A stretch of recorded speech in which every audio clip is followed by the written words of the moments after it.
Olá, seja bem-vindo à nossa primeira aula de planejamento financeiro e orçamentário. Eu sou a professora Suzy, sou formada em administração de empresa e também sou mestre em metodologia, linguagens e suas tecnologias e possuo especialização em gestão empresarial.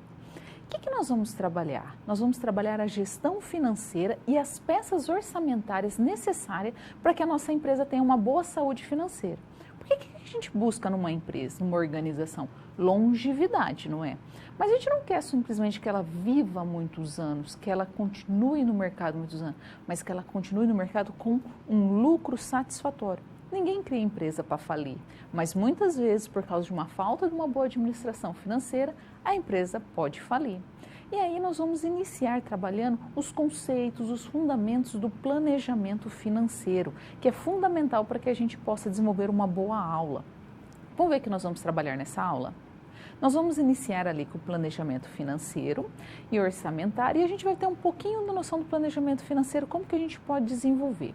Lembrando, você deve entrar em contato via chat, via os canais necessários para que a gente possa se comunicar, ter uma aula interativa. Não acumule dúvidas, não deixe para depois, resolva agora. O que acontece? Muitas vezes a gente fica assim, eu acho que depois eu vejo em casa, depois eu tento esclarecer essa dúvida. Não, agora é o momento, agora é a hora. Porque se cada vez você deixar um pouquinho para depois, você já imaginou quanto que você vai acumular? Nós já não estamos na segunda disciplina, imagina se você vem acumulando conteúdos. E só lembrando, é importante que você saiba como você aprende, porque a partir do momento que você sabe como que você aprende, tudo fica mais fácil. Então é interessante que você estude um pouquinho de manhã, um pouquinho à tarde e um pouquinho à noite. Todo dia um pouquinho e descanse esse intervalo. Aí você vai falar assim, mas Suzy, eu não tenho tempo. Ok, mas baixa os slides, pega o material, baixa o livro ali. 15 minutos de manhã, 15 minutos à tarde e 15 minutos à noite. Dá, não dá? É 45 minutos. A gente consegue, não consegue? Então vamos ver o resumo da nossa aula para a gente iniciá-la? Nós já estamos trabalhando, então, a primeira unidade dessa aula e nessa unidade nós vamos conhecer algumas competências de ensino. O que nós precisamos conhecer? Quais são os processos fundamentais para que a gente possa desenvolver um bom planejamento financeiro e orçamentário? Então, resumidamente, a gente quer compreender ali quais são os aspectos, as diretrizes que facilita, que possibilita que a gente tenha um bom planejamento financeiro e também identificar e classificar as variáveis e os tipos de planejamento. As nossas palavras-chave são planejamento, conceito, estratégia, tático e operacional. O título da nossa primeira aula é Planejamento Financeiro. Nós estamos já na primeira unidade. E com isso eu te convido a fazer um convite ao estudo. Quem que nós vamos ajudar? Nós vamos ajudar o senhor Matheus da Silva. Ele trabalhou há mais de 20 anos numa indústria de calçados e com isso ele tem uma grande bagagem, um grande conhecimento na área. Porém, por causa da crise, ele foi demitido por causa de um replanejamento que teve na empresa. Aí ele pensou, por que não? Acho que eu vou abrir a minha empresa, eu tenho um grande conhecimento nesse ramo, eu conheço muito, por que eu, em vez de eu procurar emprego em outros locais, eu vou montar a minha própria empresa? Aí ele começou a pensar, vou revender sapatos que são ecologicamente corretos. E ele montou a Verde Calçados, que é uma microempresa individual que foi reconstituída legalmente há 6 meses. Ou seja, é praticamente um bebê, né? Uma empresa muito recente. E a Verde Calçado não tem nenhum tipo de planejamento, não realizou nenhuma etapa do planejamento. Ele simplesmente foi iniciando a empresa naquele susto. E o senhor Matheus, sabendo que ele não conseguiria organizar a empresa dele como deveria ser, ele falou assim, vou contratar você, que é um excelente planejador financeiro. Para quê? Para que você possa ajudar ele a implantar o planejamento financeiro e orçamentário na empresa Verdes Calçado. E com isso, você consegue ali entender e montar junto com ele a importância do planejamento financeiro, porque muitas vezes a gente fala, né? É importante realizar o planejamento financeiro, porque as empresas têm que executar o planejamento financeiro, mas faz de fato? Ou fica ali no campo imaginário, no campo de eu vou fazer e não parte para a execução? Nós temos que muitas vezes executar e não é fácil. Não estou falando que o caminho é o mais maravilhoso possível, vai encontrar diversas dificuldades, mas é fundamental realizar. por que a gente tem que elaborar o planejamento financeiro? Vamos ver? Então, a gente tem que levantar algumas questões. Qual é a real importância do planejamento, seja ele para a pessoa física ou para a pessoa jurídica? Por que nós planejamos? Qual é a intenção do momento que realiza um planejamento? E como que a gente pode compreender e desenvolver e também aplicar os conceitos do planejamento financeiro e orçamentário em outras áreas da empresa? De que maneira que a gente pode fazer isso? Nós podemos utilizar de diversas maneiras. Mas uma delas é a partir do momento que você reconhece que uma empresa só terá sucesso se você realizar o planejamento ali. É seguir as etapas. Quando a gente começa a pensar em planejamento é o quê? Ações que nós antecipamos que você vai executar para atingir um objetivo. Você não tem um objetivo macro ali a ser seguido? Você vai estabelecer metas para buscar esse objetivo. O que nós vamos utilizar? Planos, nós vamos realizar ações para que a gente consiga. Então, ver os nossos conhecimentos prévios fundamentais para desenvolver essa aula. Então, nós vamos conhecer um pouquinho ali de planejamento financeiro e orçamentário, por que é fundamental nós trabalharmos esse conceito. Também o planejamento estratégico, quando a gente começa a trabalhar dentro dos níveis do planejamento, aí nós vamos olhar um pouquinho aqui para o planejamento estratégico, que está no mais alto escalão, depois para o tático e o operacional. Por que esses planejamentos, entender o conceito de cada um, é fundamental para que a gente possa desenvolver a nossa empresa? E a nossa situação geradora de aprendizagem é da Verdes Calçado, que ela foi aberta há 6 meses e o senhor Matheus é, digamos assim, o funcionário faz tudo. Ele é o dono da empresa, ele que detém o conhecimento há mais de 20 anos, porque trabalhou em outra empresa do ramo, e ele que está executando ali as ações. Então, o que nós temos que fazer? Nós temos que ajudar ele a desenvolver a sua empresa, porque essa empresa quer crescer, ela quer ter o quê? Sucesso. E como que ela vai fazer isso? Ela já tem um ponto de partida, aqui é ISO. Ele vai fazer tudo através da certificação do ISO 14000, que é uma norma que normatiza as empresas, dá diretrizes e padrões de como que ela pode ser sustentável no meio ambiente. Como que as empresas podem executar ali a sua gestão ambiental? Como que ela pode trabalhar os ISOs dentro da sua empresa? E aí o senhor Matheus, nesse momento, ele percebeu assim, olha, eu não tenho nenhum planejamento. Eu não sei realizar os planejamentos, eu não sei como fazer isso. Como que eu posso desenvolver meus planejamentos? De que maneira? Ele ficou meio perdido. Ele falou assim, não, vou chamar você e eu vou te ajudar nessa empreitada. Então, no primeiro momento, a gente vai entender ali como que a gente estrutura com base no planejamento para depois nós partirmos para o financeiro, ok? Então, vamos para a nossa primeira empreitada, que é a nossa primeira SP?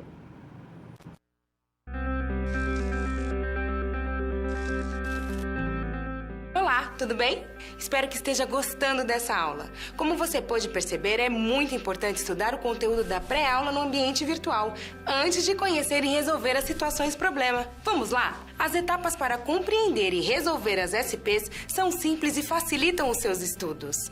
Primeiro, é necessário conhecer e interpretar os detalhes da situação problema, entender onde se passa a situação, quais agentes estão envolvidos e quais recursos estão disponíveis.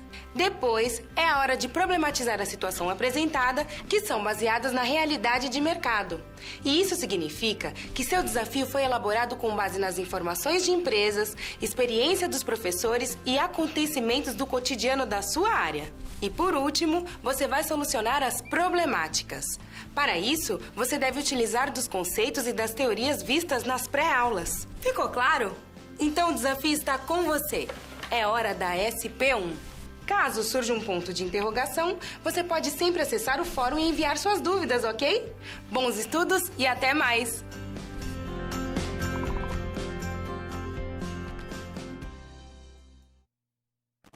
Então, vamos ver o nosso primeiro desafio, o que nós vamos trabalhar?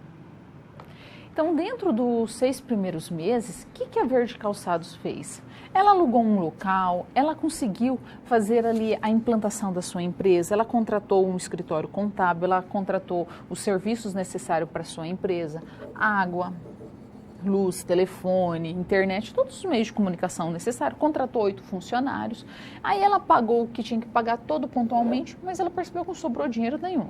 Aí o seu Matheus falou assim, epa, eu criei uma empresa para que ela me gere lucro, e não que ela empata, que fica aqui no zero a zero, me causa prejuízo. Então a gente vai ter que ajudar ele, na primeira etapa, a entender os tipos de planejamento. O tático, o estratégico e o operacional, para depois a gente conseguir de fato classificar a empresa. Então o que nós vamos ver? A gente vai pegar cada item, cada uma das variáveis existentes e classificá-la dentro dos planejamentos. A Verdes Calçado, a marca, ela é o quê? Que tipo de planejamento que ela está inserido? O senhor Matheus, ele é em qual categoria? A tendência do ISO 14000? Que categoria que ele se enquadra? Então, nós vamos fazer a classificação das variáveis que compõem a Verdes Calçado para que depois a gente possa ali realizar o planejamento financeiro, estruturar ela financeiramente. E aí, qual a primeira etapa que nós fazemos? Planejamento. O que é planejamento? São ações que nós vamos realizar para atingir um objetivo. Mas o objetivo é macro. Como que nós desmembramos? Em metas, que é micro. Não adianta você estabelecer algo grande e falar assim, vou conseguir isso e sem desmembrar em pequenas partes, porque fica muito mais fácil. E aí você vai realizar planos de ação que vai estabelecer como vai ser feito, quando vai ser feito, quem vai fazer, de que maneira que vai ser feito e quais recursos vai serem utilizados para que você atinja aquele objetivo. Então, assim, no primeiro momento, assim, a empresa deseja se estruturar financeiramente, para depois ela começar a pensar em crescimento de 10, 20, 30%. Aí você vai me falar assim, mas isso é fácil. Será? Será que é mesmo? Será que muitas vezes a gente não subestima e aí, na verdade, quando você parte para a execução, você percebe que não é tão simples assim? Então, o que nós vamos fazer? Nós vamos entender os níveis do planejamento. Vamos ver o que seria esse planejamento? O que nós temos? Nós temos para cada variável existendo uma organização, um tipo de planejamento. O planejamento estratégico, ele é no nível mais alto da nossa pirâmide. Entenda essa pirâmide também como o nível de pessoas na qual estão trabalhando nela também. Então, quer dizer que no nível mais alto, menos pessoas estão trabalhando porque é o mais alto escalão da organização. Aqui nós estamos falando das decisões estratégicas, da missão, da visão, dos valores. Toda organização precisa ter a sua diretriz estratégica muito bem definida. Nenhuma empresa pode começar sem uma missão muito clara. Qual é a razão que ela está existindo ali? Por que ela foi criada? Ela precisa ter a visão de como que ela vai chegar no futuro. Como que essa empresa vai ser daqui 5, 10, 20 anos? Como que ela quer ser vista? E os valores, que são crenças e atitudes e hábitos que regem ali aquela organização que está pautada na cultura organizacional. Então, quando o planejamento estratégico define um objetivo, ele vai estar pautado nas diretrizes estratégicas. Aí, ele vai fazer o quê? Ele vai falar assim, olha, tático, que é aqui no meio, que aqui nós estamos falando mais dos gerentes, é aqueles que vão fazer a leitura do que o estratégico definiu e vai traçar em cronogramas, planos de ações, para quê? Para passar para o operacional. Quem que é o operacional? O operacional é aquele que executa as ações para atingir o objetivo. É o operacional que vai falar assim, olha, o que nós precisamos fazer para que você tenha sucesso? O que vai ser necessário? É o operacional que vai colocar a mão na massa. É aquele que está na base mesmo. Então, vamos colocar, você está numa empresa, os gestores definem que você vai ter que a empresa vai ter que crescer 10%. Aí ela passa para o gerente. O gerente vai definir o quê?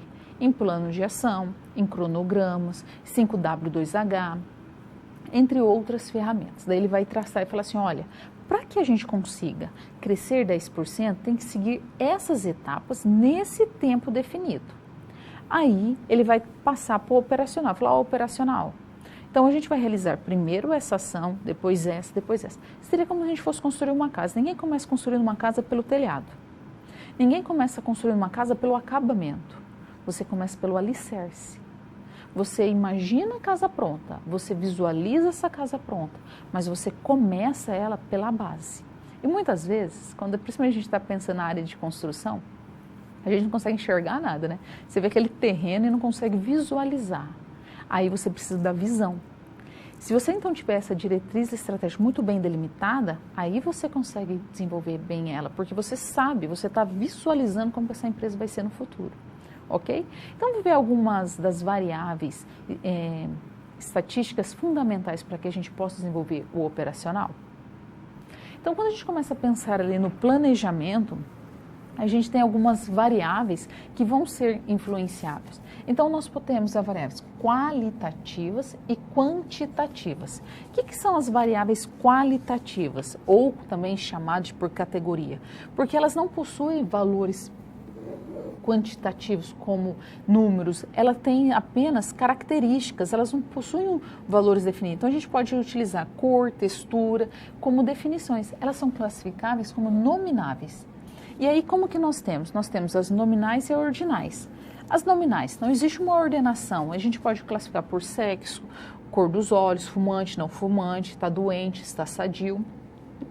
Tudo aqui nas qualitativas ou ordinais, onde que existe uma ordenação entre as categorias. Então, vamos colocar escolaridade, primeiro, segundo, terceiro grau, estágio de doença inicial, intermediário, terminal, mês de observação, janeiro, fevereiro, março. Sabe quando você vai dar uma classificação?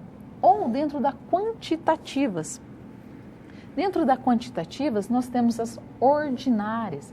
O que nós estamos falando? Que elas são ordenáveis. Então, elas podem ser descritas em números. Então, nós temos as variáveis discreta, que tem as características, pode ser mensurável, de finito a infinito. Então, ela tem sempre o número inteiro, número de filhos, número de bactérias, número de carro em um estacionamento, número de cigarros foram fumados ao longo do dia. E nós temos as variáveis contínuas. O que seriam as variáveis contínuas? Ela é avaliada em número de resultados, então ela precisa também ter uma métrica ali para que ela possa ser realizada. Então nós vamos ter ali, exemplo, uma massa. A massa está acompanhada com a balança. Então quando você vai calcular uma massa, um peso, você precisa de uma balança. A altura, nós precisamos de uma régua. O relógio, o tempo, nós precisamos de um relógio. Nós precisamos ter algo que ajude a medir. E com isso nós conseguimos entender como que o operacional é trabalhado. Porque o operacional vai utilizar algum tipo de métrica. Porque se a gente não sabe que caminho que a gente vai seguir, qualquer caminho serve, não é? É bem aquela fala da Alice no País da Maravilha. Ah, aonde que esse caminho dá? O que o gato responde? Para onde você quer ir? Não importa, eu quero saber onde que esse caminho dá. Aí ele fala, então, se você não sabe para onde você quer ir, qualquer caminho serve, porque daí você não sabe aonde que você vai, não é? Então, vamos resolver a nossa SP e ver como que ela ficou? O que nós temos? Para a gente auxiliar o Sr. Matheus a desenvolver o seu planejamento na sua empresa, a gente tem que primeiro elaborar aqui as variáveis. Então, o que nós temos? Nós temos que a Verde Calçados, que é a empresa, ela é uma variável estratégica, operacional e tática, porque é a empresa. Aí nós temos que o senhor Matheus, ele atua como gestor da empresa, ele ao mesmo tempo é o gerente e ele também é o que executa as vendas ali. Então o senhor Matheus, ele é também o operacional, ou seja, ele está em todas as áreas, ele não está simplesmente em uma. E o ISO 14000, o que acontece? Ele é uma tendência de mercado. As pessoas querem ter empresas mais sustentáveis, produtos sustentáveis. Então, uma variável estratégica. Como você está atuando ali? Você está para auxiliar o Sr. Matheus, não é? Então, uma variável operacional. O administrador, Sr. Matheus, como administrador, é uma variável tática. Porque ele que vai fazer a leitura do que tem que ser feito para o operacional. O objetivo principal da organização, o motivo, a razão dela existir, variável estratégica. O sonho, o motivo a qual ela foi criada. Porque você cria uma empresa e aí você tem aquele sonho, aquela idealização, variável estratégica. Nós temos os funcionários, operacional, porque eles estão ali no chão, da base, eles estão executar ações para que a empresa possa crescer. O ponto comercial, uma variável tática.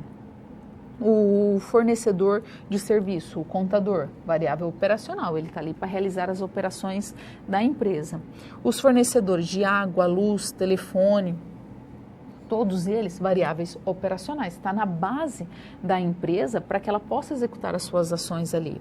Móveis, utensílios, equipamentos de informática, propaganda e marketing, todas variáveis táticas. Por quê? Porque elas são intermediárias, elas auxiliam o operacional e o estratégico. Enquanto que as variáveis de coquetel para convidado, compra de calçados, venda de calçados, pagamento de contas a receber, ausência de sobra de dinheiro, tudo variável operacional. Então, o que nós temos? Nós temos que, às vezes, analisar, primeiro, classificar a empresa. Aonde que ela está posicionada? Em que momento que eu me torno um agente operacional, um momento que eu me torno um agente tático e um agente estratégico? Porque muitas vezes a gente vai pensar numa microempresa, uma média empresa e falar assim, mas sou eu que executo ações. Então seria como se você abrisse uma caixinha na sua cabeça. Eu estou pensando estrategicamente.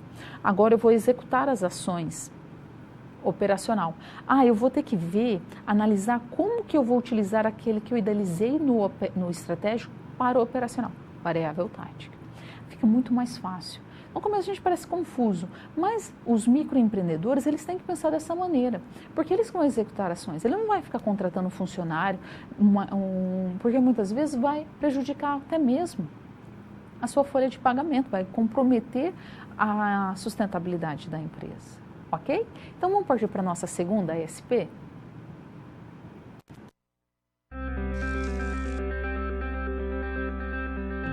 Opa, e aí? Como você se saiu com a primeira SP?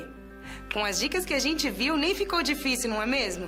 Você percebeu o caminho traçado para obter uma solução satisfatória?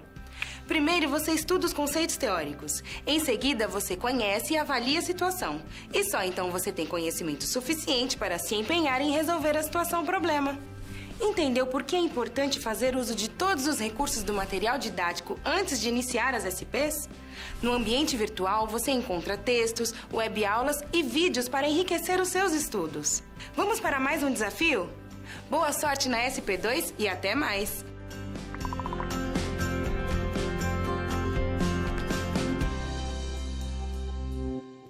Então vamos ver os nossos desafios desse momento?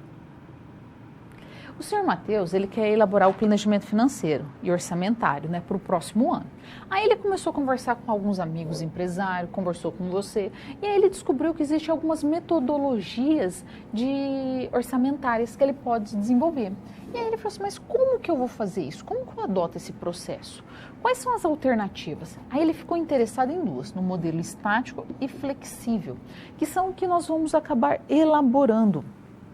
E aí ele falou assim, mas como que eu posso fazer? Aí ele coletou algumas informações ali com a controladoria e falou assim, olha, com base num volume de venda de 3.000 unidades, espera-se um aumento de 20% se a gente for pensar no orçamento flexível, o preço médio dos calçados de R$ 60, os custos variáveis 20% sobre a receita, os tributos 15% sobre a receita e as despesas fixas de 500 mil. Aí ele fala o seguinte, olha, como que eu posso montar esses modelos, essas metodologias orçamentárias? Então nós temos que projetar 2 orçamentos, imaginando um volume fixo de vendas, ou seja, nós estamos falando aqui do orçamento estático e também projetar um volume de vendas de cenários diferentes que nós já estamos pensando no flexível. O que nós temos? Nós temos diversas metodologias de orçamento e aí a empresa tem que definir a melhor para ela. Não existe metodologia errada. Existe metodologia não adequada para aquele momento, para aquele cenário, para aquele recorte na qual a empresa está inserida. No momento, a empresa vai falar assim, eu prefiro fazer esse tipo de orçamento. Futuramente, pode ser que ele mude. Não está cravado, não está ali falando assim, olha, é só essa. Cada empresa define qual que é mais interessante. Nós vamos conhecer 4 metodologias e vamos escolher 2 para trabalhar. Vamos ver quais são essas metodologias? Nós temos, então, dentro dos tipos de orçamento, o estático. O estático é aquele mais rígido, que os volumes de produção ou de venda são pré-fixados.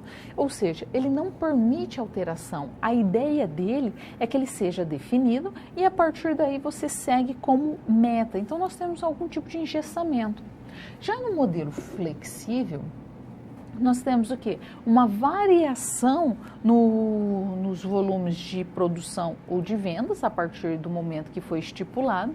Os custos fixos, quanto mais você produz, o que acontece com o custo fixo? Baixa, então eles são mais variáveis, então por isso que ele chama flexível, ele permite ali um ajuste ao longo do período, porque imagina, se você está realizando uma venda na sua empresa e percebeu que pode aumentar em 10%, você vai falar assim, olha, não posso vender mais porque meu orçamento não foi estipulado. Não, no orçamento flexível ele fala assim, não, nós estamos preparados sim.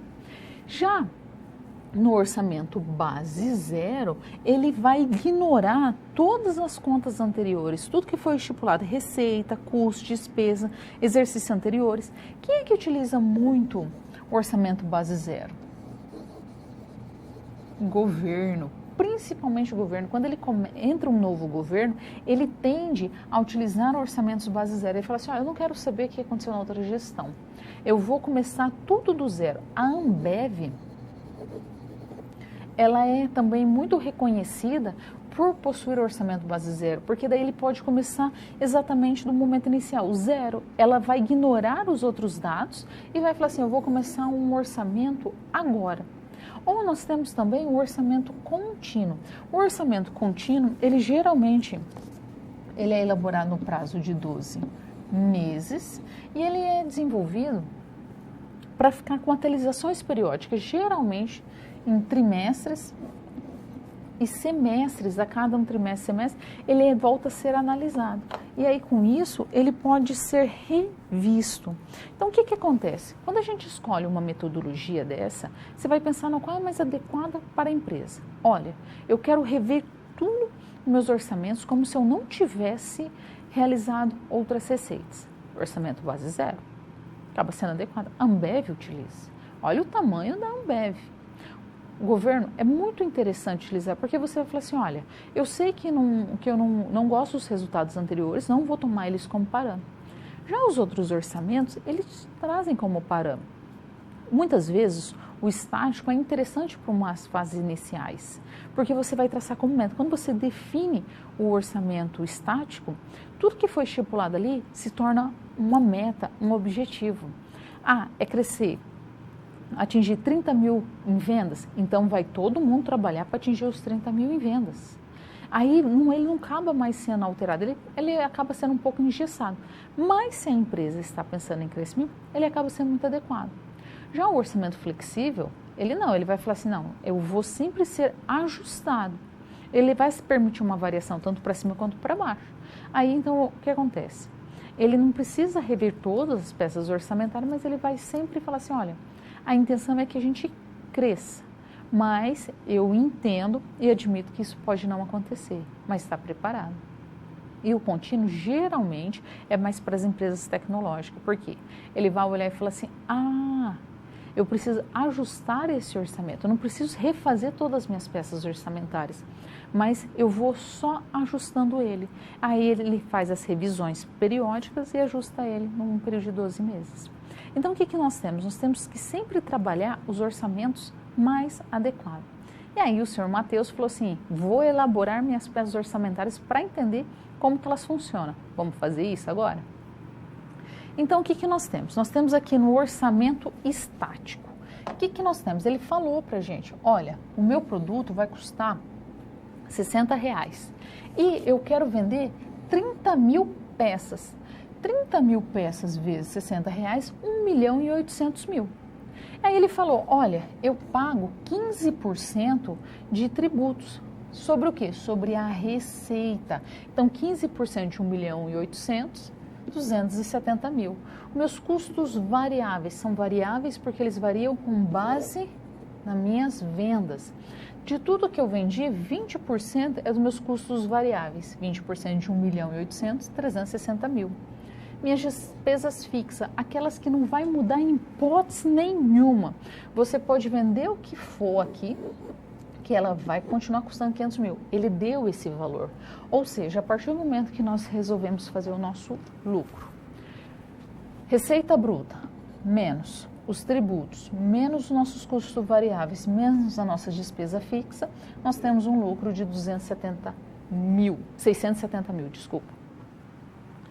Já no flexível, ele fala assim, olha, eu pretendo vender 30.000%, mas eu posso acrescentar mais 20%. Aí, ele ia vender 30 mil unidades, ele passou a vender 36 mil, ou seja, 6 mil unidades a mais. A R$60, 2.160.000. Os tributos continuam, 15%. 15% de 2.160, 324 mil. Os custos variáveis, 20%, de 2.160.000, 432 mil. As despesas fixas, que não mudam, 500 mil. Realizando o cálculo, a receita, menos os tributos, menos os custos variáveis, menos as despesas fixas, 904 mil de lucro. Isso porque ele aumentou apenas 20%. Se a gente colocar os dois juntos, nós vamos conseguir visualizar um pouquinho melhor. Então, o que nós temos? Nós temos que, a partir do momento que nós temos aqui o estático e o flexível junto. O que aconteceu? No flexível, nós aumentamos apenas 20% das vendas, não foi? Ela saltou de 30 mil para 36 mil. O que ela causou? Ela causou um lucro muito maior do que se esperava.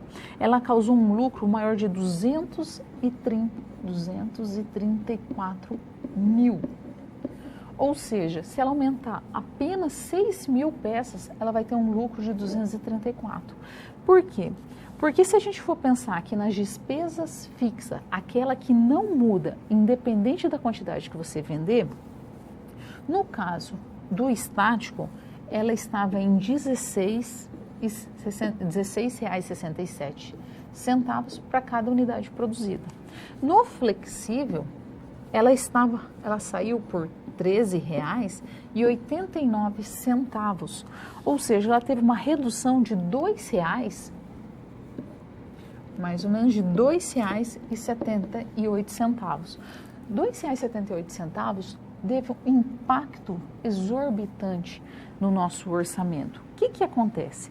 Quando a gente começa a analisar, você vai falar assim, mas então o flexível é muito mais adequado.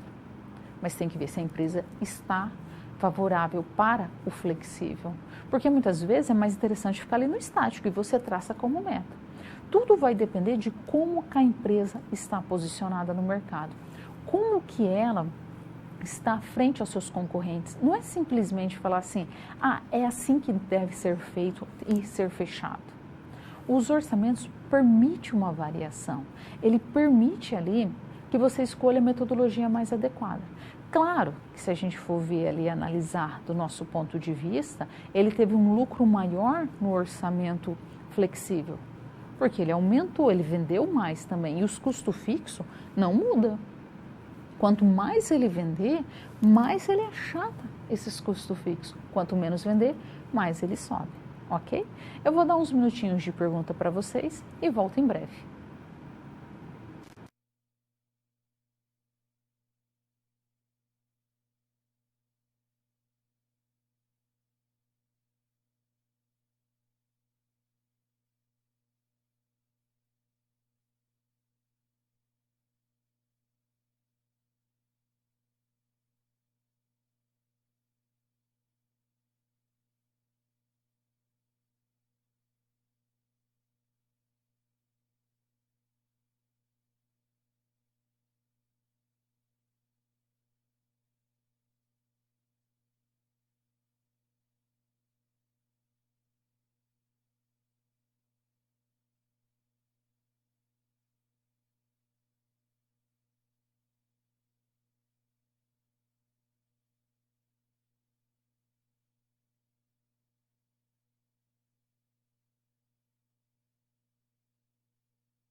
voltamos, nós temos uma pergunta, fala assim, por que tantos tipos de orçamento? Os orçamentos são fundamentais para que a gente veja se a empresa vai ter condições de arcar com suas despesas, seus custos lá no final.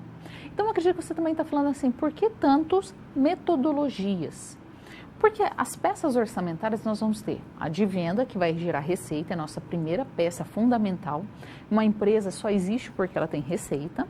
Depois nós vamos partir para a produção, depois para os custos, depois nós vamos partir para as análises das demonstrações, balanço patrimonial, DRE e o fluxo de caixa. Mas daí porque você fala assim, por que tantos tipos de orçamento? As metodologias são variáveis para que você possa utilizar a melhor para a sua empresa. Você já imaginou só se existisse uma? Todo mundo ia ficar fechado, todo mundo só ia olhar daquela maneira. E as empresas, elas são democráticas, as empresas são diferentes. Então é necessário que tenha ali um grande número de metodologias e de orçamento para ajustar para as empresas. Porque senão fica complicado, né? Se todas as empresas fossem iguais, aí não daria para a gente trabalhar. E aí nós vamos dar início agora à nossa terceira ASP. Vamos lá?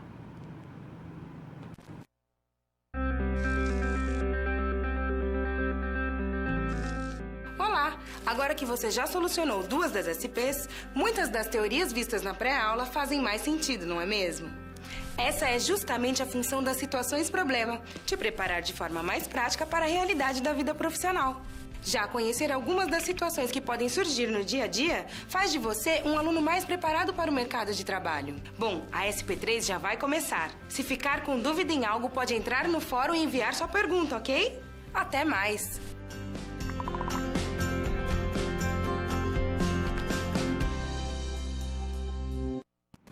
Vamos ver agora como que a gente pode ajudar o Sr. Matheus na nova empreitada dele, junto com os orçamentos?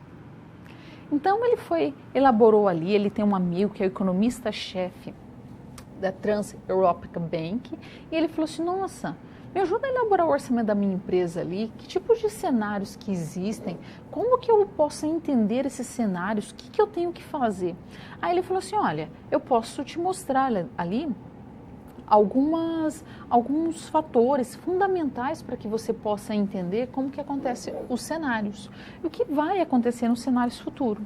E aí a gente tem que considerar que dentro dessa análise nós vamos ter uma margem líquida de contribuição de 30% no período.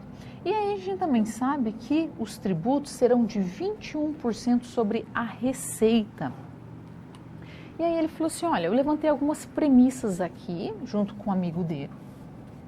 Não saiu barato, daí ele falou assim, olha, se nós temos aqui no cenário otimista, aquele cenário tudo ok, o preço será interessante que você venda a R$91.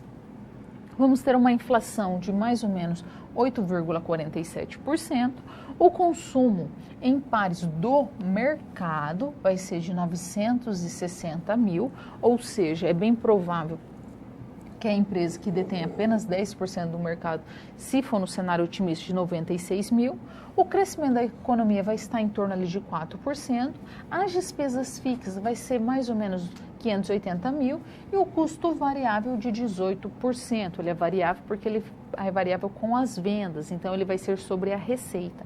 Já no cenário neutro, o preço vai ser R$ 69,00, a inflação será de 10%, o consumo de todo o mercado vai ser de 760 mil, o crescimento da economia vai ser menor, 2%, as despesas fixas serão um pouco maior, 660 mil, e o custo variável de 20%.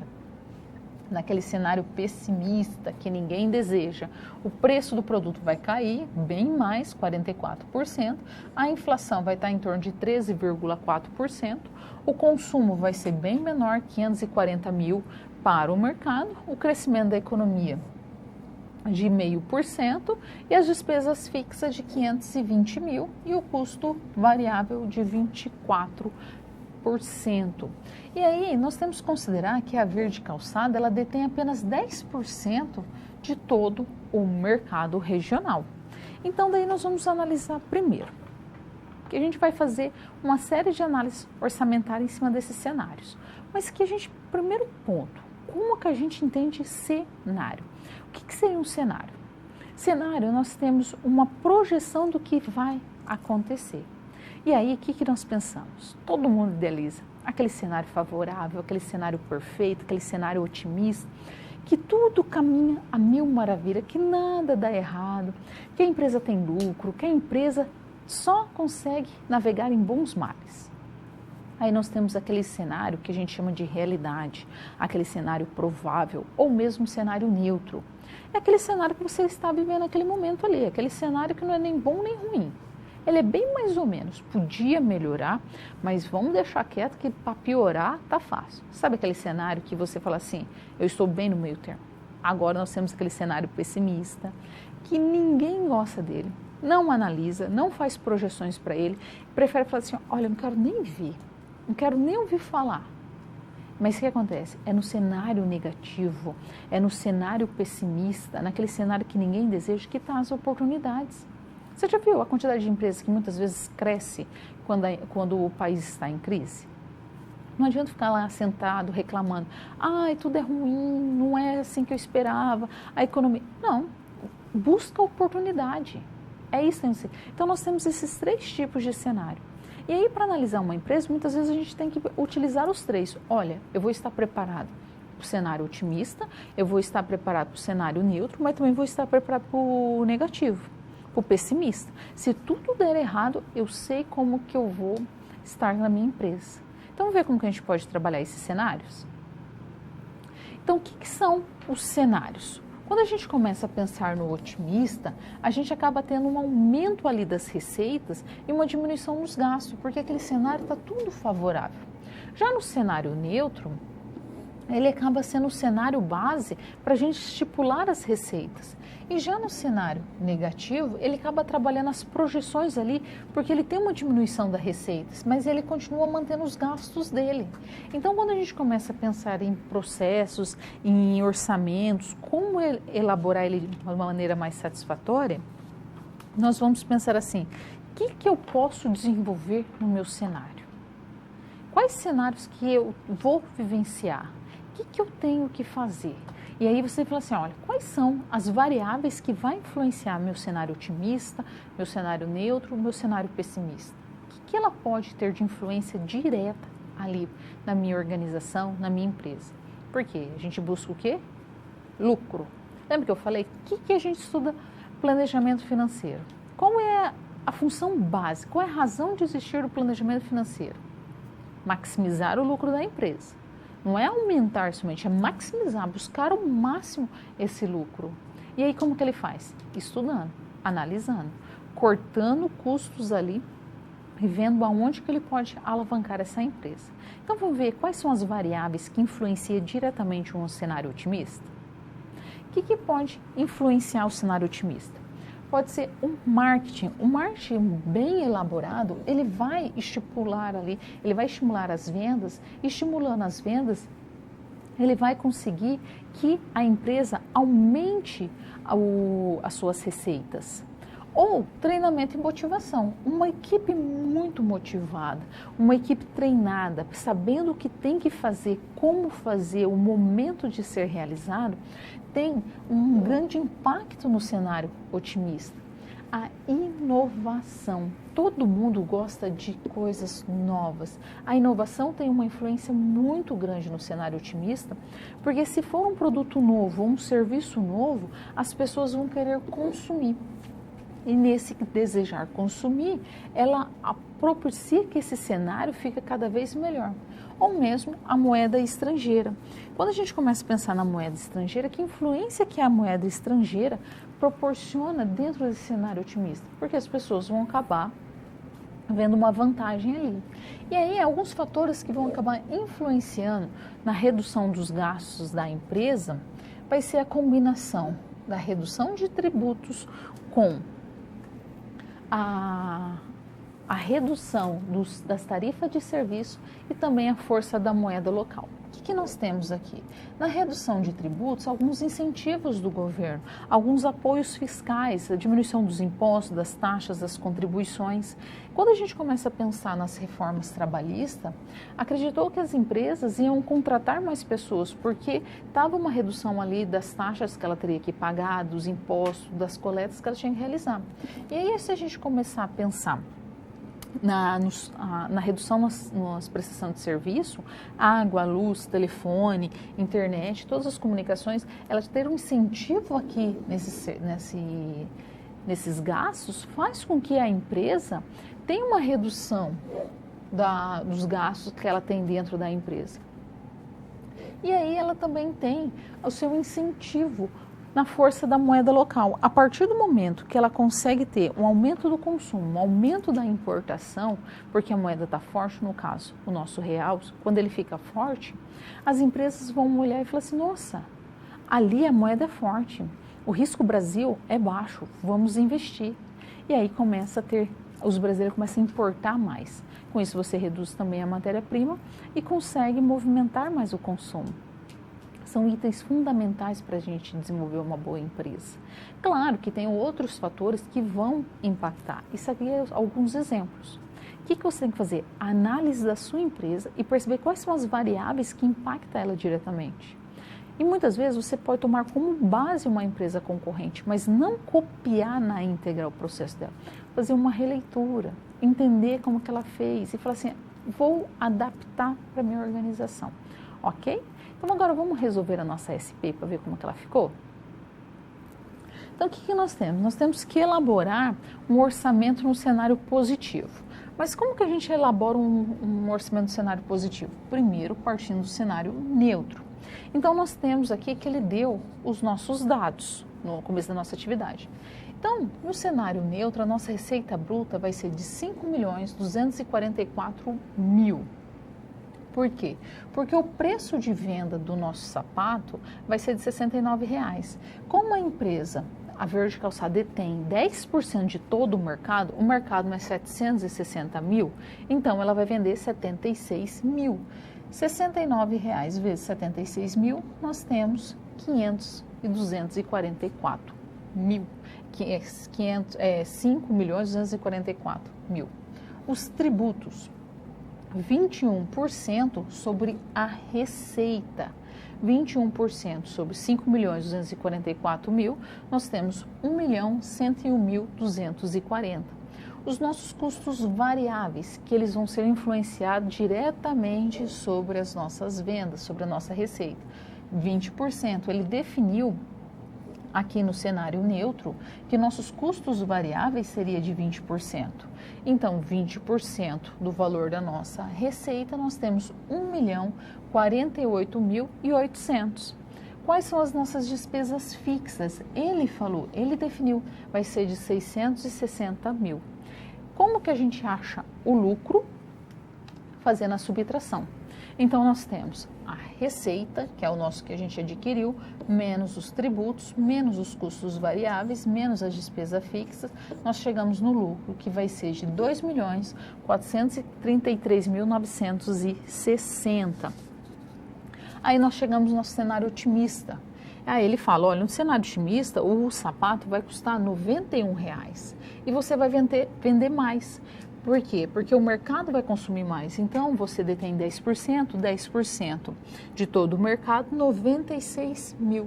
Isso vai resultar em 8.736.000 de receita bruta. Os tributos a 21% do valor da receita vai ser 1.934.560. Custos variáveis, ele fala ali, olha, 18% no cenário otimista. 18% do valor da receita, nós temos 1.572.480. As nossas despesas fixas vai ser um pouco menor do que no neutro, 580.000. Então agora vamos fazer a subtração de todos esses valores. Otimista.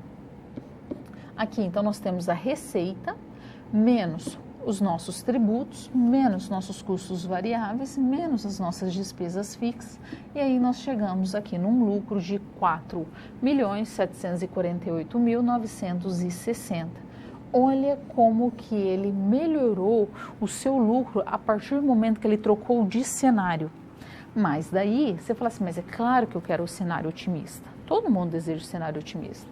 Mas nós temos que perceber se ele vai ter margem suficiente também no cenário pessimista.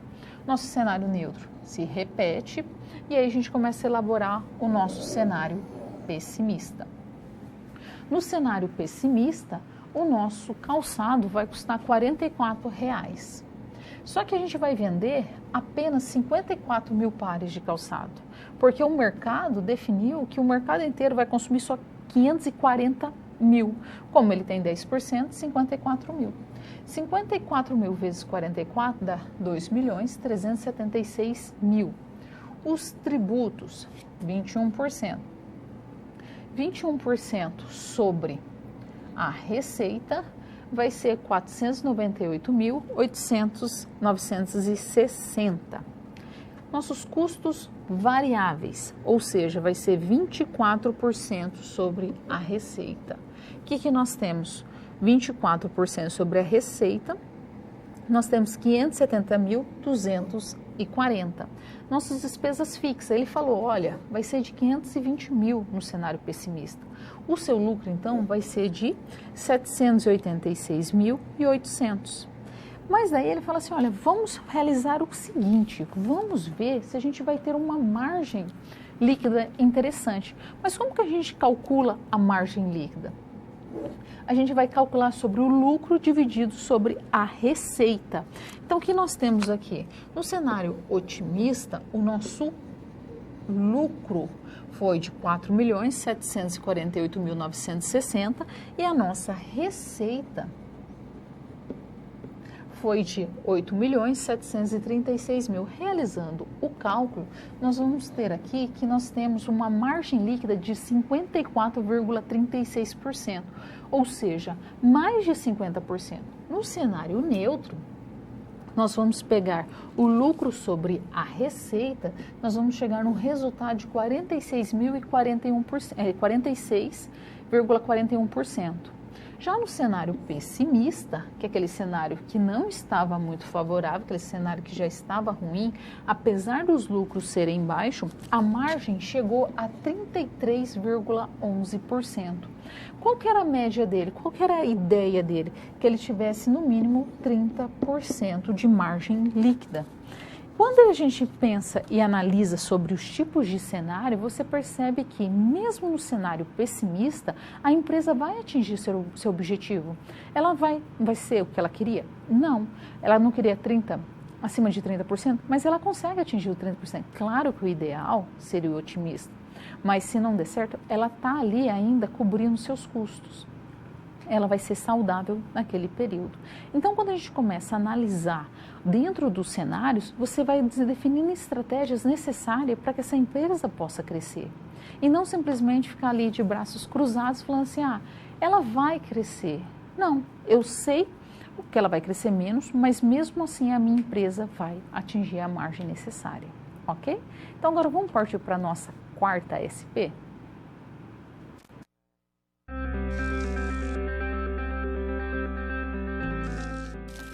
O trabalho de um bom profissional é a soma de conhecimento e experiência. O conhecimento você obtém estudando a pré-aula, tirando dúvidas no fórum, acessando as web-aulas, ou seja, fazendo bom uso dos materiais oferecidos aqui no ambiente virtual. Já para ter experiência antes mesmo de ir para o mercado de trabalho, você precisa se empenhar na resolução das SPs. Lembre-se, quanto mais você se dedicar analisando com atenção, fazendo anotações na hora de levantar hipóteses, procurando diferentes soluções até obter a melhor, mais preparado você estará para desempenhar sua profissão. Você já resolveu 3 desafios, mas ainda falta a SP4. Se dedique, hein?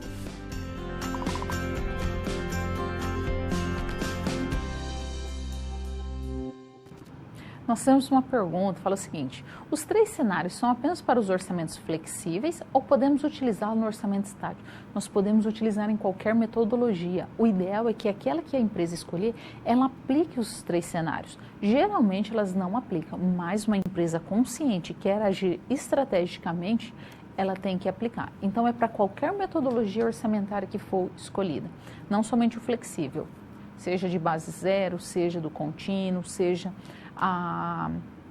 a estática, a que for adequada para aquele momento, ok? Então vamos ver o nosso desafio desse momento? O senhor Matheus solicitou ao departamento financeiro alguns dados sobre o caixa, sobre a movimentação da empresa, porque ele falou assim, olha, eu acho que eu vou ter que elaborar meu fluxo de caixa, eu vou ter que ver como que vai estar meu orçamento de caixa para saber se eu vou realmente conseguir pagar as minhas despesas, porque ele começou a perceber que a sua empresa, nos meses de janeiro, fevereiro e março, ou seja, no início do ano, ela vendia menos, porque o grande fator dela de vendas era no final do ano. Era no final do ano que ela conseguia ali ter, digamos, o seu Natal mais gordo, que as pessoas começavam a comprar mais. No começo do ano, o que as pessoas consomem? Material escolar. Aí nós temos impostos, nós temos várias taxas que começam a pagar. Aí ele dá alguns dados aqui pra gente. Aí ele fala o seguinte, ó, o saldo final do mês de dezembro será de 100 mil. O saldo mínimo em caixa vai ser de 50 mil. As vendas projetadas vai ser, por 3 meses, vai ser 200 mil para cada mês. A forma de recebimento é 50% à vista e o resto em 30 dias. Os pagamentos, tributos, custos e despesas vai ser 50% do valor das vendas e as vendas realizadas em dezembro foram de 400 mil. Aí ele fala assim, olha, elabore agora o nosso fluxo de caixa, que eu preciso saber se eu vou ter caixa ou não. O que a gente pensa em fluxo de caixa? Você vai pegar tudo que a empresa tem para saber se ela vai conseguir pagar dentro do período. Não adianta falar assim, olha, a minha empresa vai conseguir sim pagar, mas ela tem que pagar em março. E aí ela fala assim, olha, eu consigo, mas eu vou conseguir pagar lá para maio, junho. A ideia não é essa, a ideia é que se pague no período que foi estabelecido. Porque muitas vezes a gente pensa na média, né? A empresa faturou tanto por ano, a empresa, ela pagou tanto por ano, mas ela pagou no período correto, quanto deveria ser feito. E é para isso que a gente começa a pensar nos planejamentos de curto, médio e longo prazo, nosso planejamento estratégico, tático e operacional. E aí nós vamos partir para o planejamento financeiro, assim, vamos ver? Então, o que nós temos? Nós temos o planejamento financeiro de curto, médio e longo prazo. Quando a gente começa a pensar de curto prazo, nós estamos falando de 6 meses a 1 ano. Nós estamos falando novamente aqui aquele planejamento na base da pirâmide, que a gente consegue controlar muito mais rápido e fazer mudanças. De médio prazo, nós estamos falando aqui do tático, aonde que nós vamos ter ali de 2 a 3 anos em termos de prazo financeiro, e o longo prazo nós estamos falando de 4 a 10 anos, geralmente, que é aqui no estratégico. Por quê? Porque uma empresa, ela quer saber como que ela pode realizar as suas movimentações financeiras. E aí, por que motivo uma empresa vai ter saldo em caixa? Qual é a razão que ela tem? Ela pode ter por uma transação financeira. O que ela quer? Ela quer utilizar aqueles recursos, pagamentos, para fazer operações de pagamento da empresa, para obter o quê? Mais ganho. Uma empresa nunca vai realizar uma ação consciente para perder dinheiro. A intenção dela é sempre obter algum tipo de ganho. Então, ela pode ter saldo em caixa ali para fazer uma transação, mas como que ela faz isso? Sabendo quanto que ela tem de fato em caixa para todo o período e não somente um dia, um mês, quanto está o saldo hoje. Não, ela quer saber pelo período inteiro, vai ser janeiro, fevereiro, março. E aí ela pode também ter saldo em caixa por precaução. Vai que acontece um fortuito, vai que acontece alguma coisa que ela não espera, algum pagamento eventual. Às vezes pode dar uma chuva muito grande. Imaginou qual está acontecendo agora em São Paulo, as chuvas que estão tendo? Pode destelhar, ela pode ter algum prejuízo, um carro pode ficar no meio do alagamento e ela vai ter um gasto ali, então ela tem que ter algum dinheiro para uma margem de segurança, para uma precaução de que vai acontecer alguma coisa. Ela tem que estar sempre preparada para algum pagamento que ela não esperava. E aí nós podemos também ter por especulação. Especulação é quando você tenta obter ganho por um curto espaço de tempo. Você vai analisar uma oportunidade, você vai analisar que às vezes compensa comprar um material mais barato do fornecedor. Como que você vai utilizar?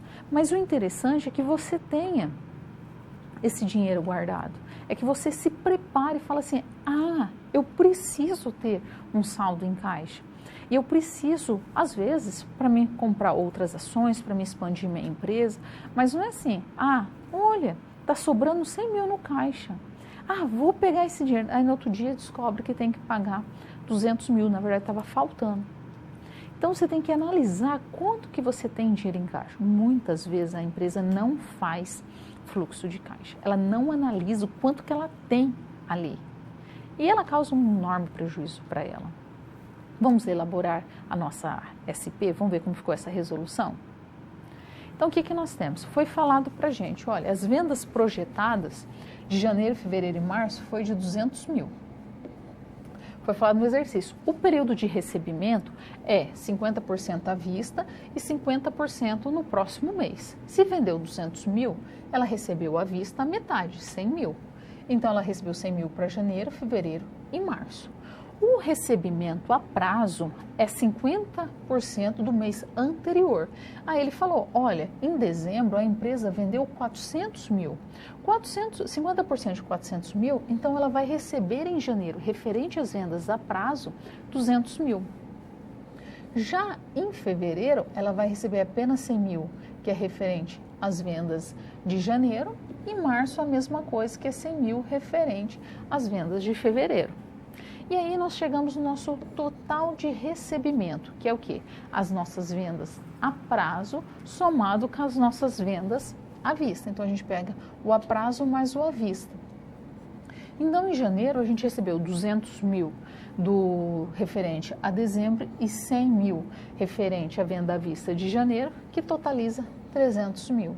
Fevereiro nós temos apenas 100 mil das vendas de janeiro, a prazo, mais 100 mil das à vista, 200 mil, a mesma coisa em março, 100 mil sobre venda a prazo e 100 mil da venda à vista. Pagamento. O que ele fala? Ele fala assim, olha, os pagamentos serão 50% do valor daquele mês. Então, 50% de 200 mil, 100 mil para janeiro, 100 mil para fevereiro e 100 mil para março. Fluxo líquido de caixa. O que nós vamos pegar? O que a gente recebeu menos que a gente pagou. Então, a gente vai pegar aqui o nosso recebimento, que é saldo positivo, menos que a gente pagou, que é negativo, e a gente vai encontrar o nosso fluxo de caixa. Nós recebemos em janeiro 300 mil, só que nós pagamos 100 mil. Então, vai ter um saldo de 200 mil. Já em fevereiro, nós recebemos 200 mil e nós pagamos 100 mil. Aí a gente teve um saldo de 100 mil. Já em março, nós recebemos 200 mil, pagamos 100, sobrou 100 mil. Aí o que nós temos aqui? Nós temos o nosso saldo inicial. O que é o nosso saldo inicial?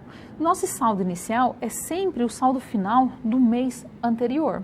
Então, o que nós temos? Ele falou, olha, o saldo inicial lá em janeiro foi de 100 mil. Ele falou que foi 100 mil. E o nosso saldo final, que é a soma do nosso fluxo de caixa mais o saldo inicial de 200 mil mais 100 mil, dá 300 mil. E aí ele fala assim, o nosso saldo mínimo de caixa é de 50 mil.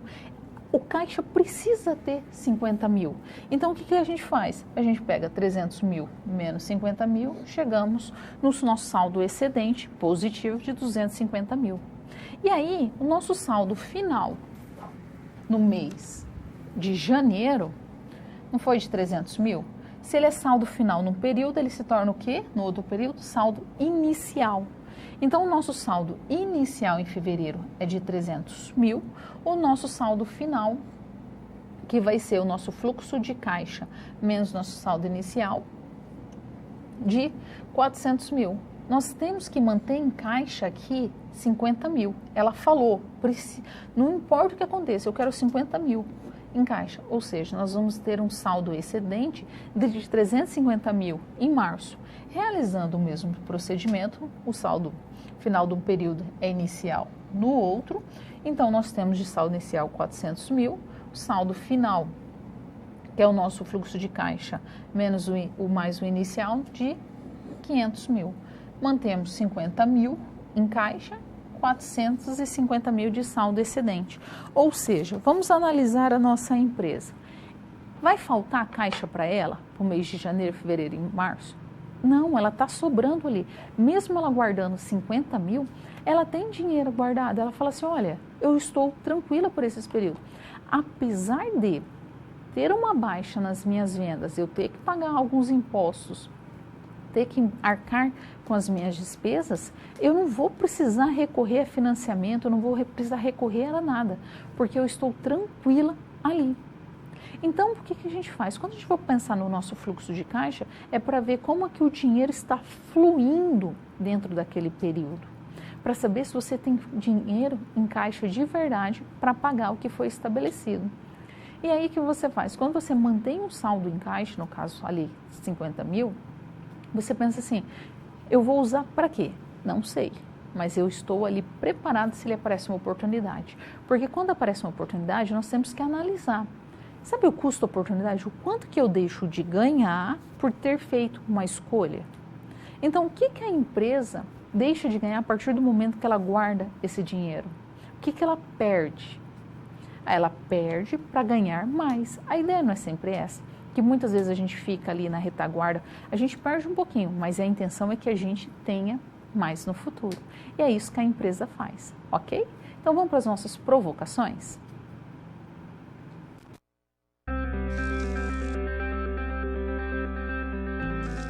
E agora que todos os desafios foram concluídos com sucesso, é hora de refletir sobre o que foi visto. O objetivo das SPs é ampliar o seu conhecimento e te ensinar a como utilizar na sua realidade profissional os conceitos vistos aqui. Essa é uma metodologia que exige muita proatividade e empenho da sua parte, já que segue o modelo de uma das tendências mais avançadas no mundo, a sala de aula invertida. E em contrapartida, vai te transformar num profissional diferenciado e mais qualificado para desempenhar as funções da sua profissão. Por isso, faça bom uso dos materiais e das interatividades oferecidas. Ah, não deixe de acessar o seu ambiente virtual e completar a sua pós-aula, ok? Cada parte do processo é essencial para a sua aprendizagem. Até mais! O que uma empresa deseja? Ela deseja sempre crescer. Mas para crescer, muitas vezes ela tem que utilizar de algumas artimanhas. De alavancagem. O que é uma alavancagem? Alavancagem é quando você utiliza uma ferramenta para potencializar uma força. Exemplo, você pega uma chave de fenda e vai abrir uma lata de tinta. Geralmente essas latas de tinta ela tem uma tampa mais rebaixadinha. Aí você coloca no cantinho e vai realizando uma força ali. Essa força faz com que a tampa abra mais fácil. Já imaginou se você tentasse apenas abrir com a mão? Não, você pega a chave de fenda e vai forçando. As empresas se utilizam de alavancagens. Aí ela fala o quê? Ela fala assim, olha, eu vou utilizar de uma força para que eu possa potencializar a minha empresa.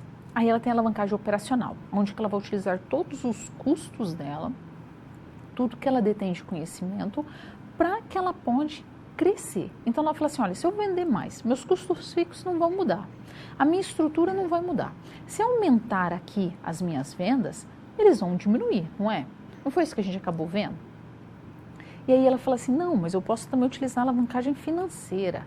Eu pego o dinheiro de terceiro próprio e vou investir em máquinas e equipamento, numa estrutura maior para a minha empresa, naquilo que ela acredita ser mais necessário. Aí ela fala assim, olha, eu vou fazer uma alavancagem financeira e eu vou ter um crescimento maior. Aí ela fala assim, eu acho que isso não é interessante não.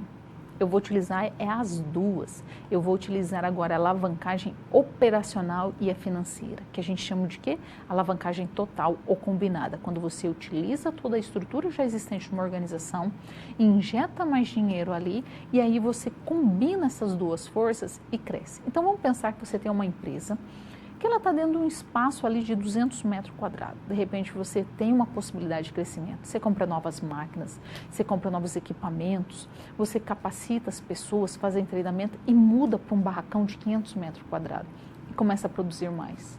Você utilizou a alavancagem total, a operacional mais a financeira, que combinadas, elas possibilitaram crescer mais na empresa. Vamos ver, dentro de um desenho bem interessante de uma imagem, o que seria essa alavancagem? Quando esse homenzinho tenta empurrar a pedra, ela nem se move, mas a partir do momento que ele utiliza um triângulo e uma alavanca, ela consegue movimentar ela muito mais fácil. É quando a gente pode utilizar todos aqueles ativos que nós temos dentro de uma organização para potencializar ela. Então, nós temos alguns tipos de alavancagem. Alavancagem total, alavancagem operacional e alavancagem financeira. O importante é perceber qual é a mais adequada e qual que é mais interessante se utilizar na empresa, porque muitas vezes você vai falar assim, eu acho que eu preciso da alavancagem financeira. Às vezes não. Esgota as possibilidades primeiro ali na alavancagem operacional. Tem certeza que você não pode sugar mais nada dali. Aí depois você parte para a financeira. E aí só quando você tiver certeza que a financeira não vai fazer nenhuma diferença, aí sim você vai para a alavancagem total, para a alavancagem combinada. Porque muitas vezes a empresa não utiliza todos os recursos que ela tem. Ela acredita que utiliza, mas ela pode potencializar. Não estou falando para trabalhar além do período, esgotarem as pessoas, mas utilizar processos eficientes que vá gerar um recurso para a empresa. É você trabalhar com efetividade, utilizar a eficiência e eficácia a favor da organização, ok? Eu vou dar uns minutinhos de pergunta para vocês e volto em breve.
Voltamos. O que eu peço para que você faça? O fórum está aberto, participe do fórum, faça todas as atividades necessárias, não deixa para depois. Sabe quando você fica assim, depois eu faço? Depois eu faço? Não, se planeja.